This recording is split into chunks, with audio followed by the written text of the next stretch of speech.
கண்ணை சுற்றி வீக்கம் வந்ததுன்னா கிட்னி ப்ராப்ளம்னு நினைக்கிறீங்களா? இல்லை, கிட்னி ப்ராப்ளம் தவிர்த்து heart problem, thyroid issue, common allergies, ஏன் தூங்கி எழுந்தா கூட சில பேருக்கு முகம் வீங்குது, கண்ணும் வீங்குது. இது எதனால் ஏற்படுது? இது ஏதாவது தொந்தரவுனால நமக்கு ஏற்படுது. அது எப்படி கண்டுபிடிக்கிறது, என்ன மாதிரி டெஸ்ட் எடுக்கிறதுன்றதை இந்த வீடியோவில் பார்க்கலாம். வணக்கம், நான் சித்த மருத்துவர் டாக்டர் கௌஷிக் மோகன். இந்த வீடியோவை சேவ் பண்ணிவிட்டு உங்கள் ஃப்ரெண்ட்ஸ் அண்ட் ஃபேமிலிக்கு ஷேர் பண்ணுங்கள். முக்கியமாக எல்டர்ஸ் இருக்க வீட்டுக்கு இது ரொம்பவே யூஸ்ஃபுல்லாக இருக்கும். கண்ணை சுற்றி இருக்கக்கூடிய ஸ்கின்னு, கொலாஜன் டிஷ்யூ, ஃபேட் இது எல்லாமே ரொம்பவே தின்னாக இருக்கும். அதனால் இன்ட்ரோய்டு வந்துச்சுன்னா இது ஈஸியாக வெளியே போகாது, ரொம்ப நேரத்துக்கு ஸ்டாகண்டாக நிற்கும். ஸோ இதனால தான் நிறைய பேருக்கு அந்த பஃபினஸ் ஆஃப் ஐ வந்து இயர்லி சைனாக காமிக்குது. இது வந்து ஒரு வார்னிங் சைன் மாதிரி தான். உடம்புல ஏதாவது தொந்தரவு ஏற்பட்டுச்சுன்னா அது உடம்பு காமிக்கக்கூடிய ஒரு வார்னிங் சைன். இதை நம்ம வந்து அலட்சியமாக விட்டுறக்கூடாது. இப்போ நான் சொல்லக்கூடிய சிம்டம்ஸ்னால் யாருக்காவது இருந்துச்சுன்னா கீழே கமெண்ட்டில் மென்ஷன் பண்ணுங்கள். நான் உங்களுக்கு தேவையான ஸ்பெசிஃபிக்கான டயட்டு வேறு என்ன பண்ணுறது மூலிமா அவங்க சரி பண்ண முடியுன்றதை உங்களுக்கு டேரெக்டாக நான் சொல்கிறேன். முதல்ல பார்க்கக்கூடியது நமக்கு எல்லாருக்கும் தெரிஞ்சது கிட்னி ப்ராப்ளம். கிட்னி ப்ராப்ளத்தில் கண்ணை சுற்றி வீக்கம் இருந்துச்சுன்னா கண்ணில் மட்டும் வீக்கம் இருக்காது, கால்லையும் வீக்கம் ஏற்படும். அந்த வீக்கம் வந்து பிட்டிங் எடிமாவாக இருக்கும். இது போக நம்ம யூரின் வந்து ரொம்பவே ஃப்ரோமியாக போகும், அதாவது நுரை அதிகமாக போகிற மாதிரி ஒரு ஃபீல் இருக்கும். ரொம்பவே ஸ்மெல் அதிகமாக இருக்கும். ஸோ அவங்க யூரின் டெஸ்ட் எடுக்க மூலிமா, ஒரு கிட்னி ஸ்கேன் எடுக்க மூலிமா அவங்க கண்டுபிடிக்க முடியும். ஆனால் இதுவே ஹார்ட் ப்ராப்ளமாக இருந்துச்சுன்னா காலில், லெக்ஸில் தான் வீக்கம் ஏற்படும். ஃபைனலாக தான் ஃபேஸு, உடம்புலாம் வீக்கம் ஏற்படும்.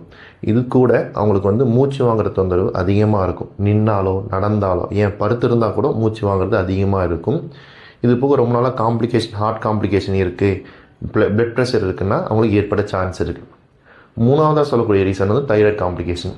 எனக்கு இப்போ தான் இயர்லியில் டயக்னோஸ் பண்ணியிருக்காங்க, தைராய்டு டேப்லெட் நான் எதுவும் சாப்பிட்ற அப்படின்றபோது முகம் வீக்கம் ஏற்படுது.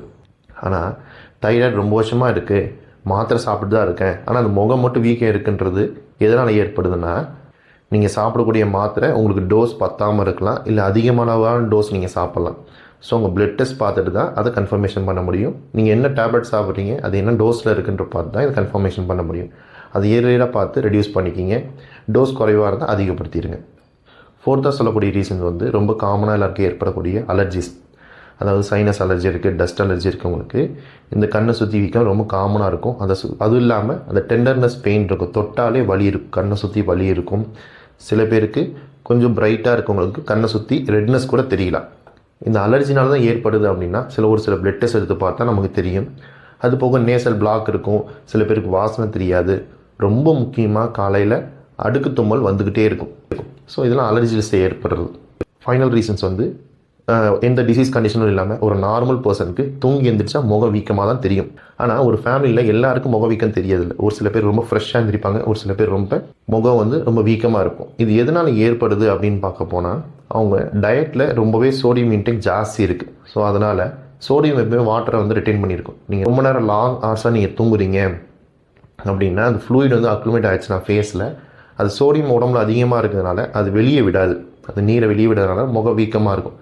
ஒரு சில வேலைகள் நீங்கள் செஞ்சீங்க, வாக்கிங் போனீங்க, குளிச்சுட்டு வந்தால் ஃபேஸ் வந்து நார்மலாகிடும். இது நார்மல் தானேன்னு கேட்டிங்கன்னா இது நார்மல் கிடையாது. அவங்க டயட்டில் ரொம்பவே சோடியம் குறைக்கணும்.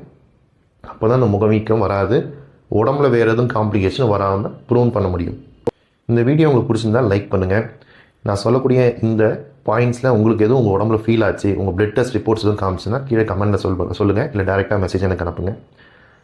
இது போல் ஹெல்த் ரிலேட்டடான சயின்ஸ் பேஸ்ட், எவிடன்ஸ் பேஸ்ட் வீடியோஸ்க்கு நம்ம சேனலை ஃபாலோ பண்ண மறக்காதீங்க. தேங்க்யூ.